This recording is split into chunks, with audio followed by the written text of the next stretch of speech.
कोल्हापूरमधील एक अशी जागा जिथे मनुष्य आणि प्राणी दोघेही दगडामध्ये बदलले. विश्वास बसत नाही ना? चला दाखवतो. नमस्कार, स्वागत आहे आपला कोल्हापूर सिरीजच्या तिसऱ्या दिवसात. दिवसाची सुरुवात केली रंगभैरव मंदिरापासून. हे मंदिर बिनखांबी मंदिराच्या अगदी बाजूला आणि कोल्हापूरच्या इतिहासातला एक खूप अमूल्य हिस्सा. हे मंदिराचं परिसर अत्यंत शोभनीय आणि सुंदर होतं.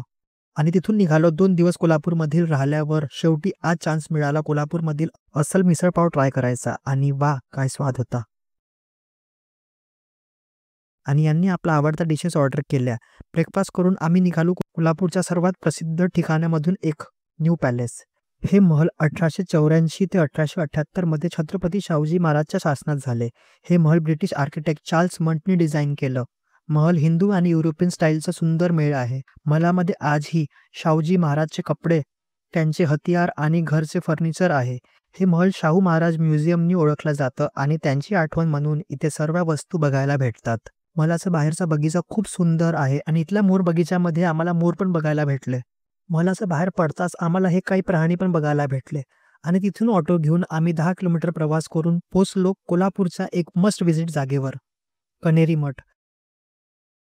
हे मठ पहिले जैन तीर्थंकर आदिनाथला डेडिकेट आहे. हे मठ सिद्धिगिरी मठ नावाने पण ओळखलं जातं. हे मठ प्राचीन भारतीय ग्राम जीवन आणि संस्कृतीला दर्शवतं. मठामध्ये जुन्या काळात गावातला जत्रा कसा होत असेल हे दर्शवतं आणि अत्यंत देखणीय आहे. मंदिराच्या परिसरामध्ये सुंदर मंदिर, धर्मशाळा आणि उपासना स्थळ आहे. लोक इथे शांती, अध्यात्म आणि आत्मविकासासाठी येतात. थोडक्यात सांगायचं तर कण्हेरी मठ हा कोल्हापूरचा एक पवित्र शांती आणि अध्यात्म स्थळ आहे, जिथे धर्म, संस्कृती आणि प्रकृती यांचा एक सुंदर संगम भेटतो. तर असा होता आमचा कोल्हापूरचा तिसरा दिवस. उद्याचा दिवस खूप खास असणार, कारण उद्या आम्ही घेऊन जाणार छत्रपती शिवाजी महाराजांची मूर्त आपल्या गावी, नागपूरला.